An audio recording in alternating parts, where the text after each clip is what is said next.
Planet. இன்னைக்கு நம்ம எந்த ஃபுட் ரெசிபீஸும் பார்க்க போறதில்ல. பட் நிறைய ஃபுட் ரெசிபீஸ்ல நம்ம யூஸ் பண்ற டொமேட்டோ பேஸ்ட் எப்படி ஹோம்மேடா பண்ணி வைக்கலாங்கிறத பார்க்க போறோம்.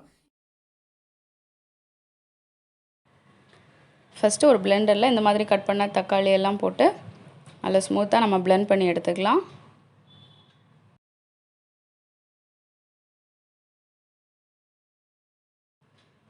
அடுத்து ஒரு பவுலில் ஒரு ஸ்ட்ரெயினர் வச்சுட்டு நம்ம ரெடி பண்ண அந்த டொமேட்டோ பியூரே இருக்குல்ல, அதெல்லாம் இதில் விட்டு ஸ்ட்ரெயின் பண்ணிடலாம்.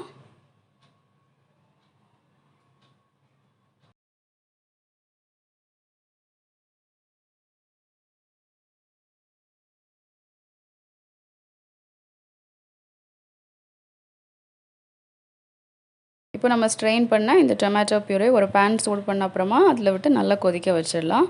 இதோட தண்ணி எல்லாம் கம்ப்ளீட்டாக வற்றுற வரைக்கும் நம்ம இதை கொதிக்க வைக்கணும்.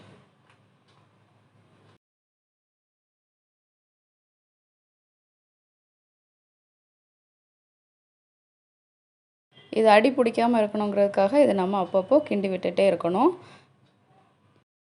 இப்போ இதோட தண்ணி எல்லாம் வற்றி இது ஒரு திக் பேஸ்ட் மாதிரி இருக்குது. இந்த டைம் நம்ம ஃப்ளேம் ஆஃப் பண்ணிவிட்டு இது நல்லா ஆறுனதுக்கப்புறமா ஒரு கண்டெய்னரில் ஸ்டோர் பண்ணி நம்ம ஃப்ரிட்ஜில் வச்சிடலாம்.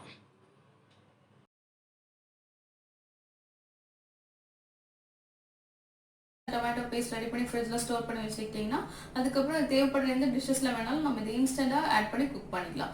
ஸோ உங்களுக்கு இந்த வீடியோ பிடிச்சிருந்துச்சுன்னா லைக் பண்ணுங்கள். இந்த வீடியோ யாருக்கா ஷேர் பண்ணணும்னு நினச்சிங்கன்னா உடனே ஷேர் பண்ணுங்கள். இன்னும் இன்ட்ரெஸ்டிங்காக நிறைய ரெசிபிஸ் பார்க்குறதுக்கு நம்மளோட டேஸ்ட் ஆஃப் த பிளானட் சேனலுக்கு சப்ஸ்கிரைப் பண்ணுங்கள். சப்ஸ்கிரைப் பண்ணிங்கன்னா மறக்காம நோட்டிஃபிகேஷன் பெல்லை கிளிக் பண்ணுங்கள். So next time with another recipe. Until then, take care. Bye-bye.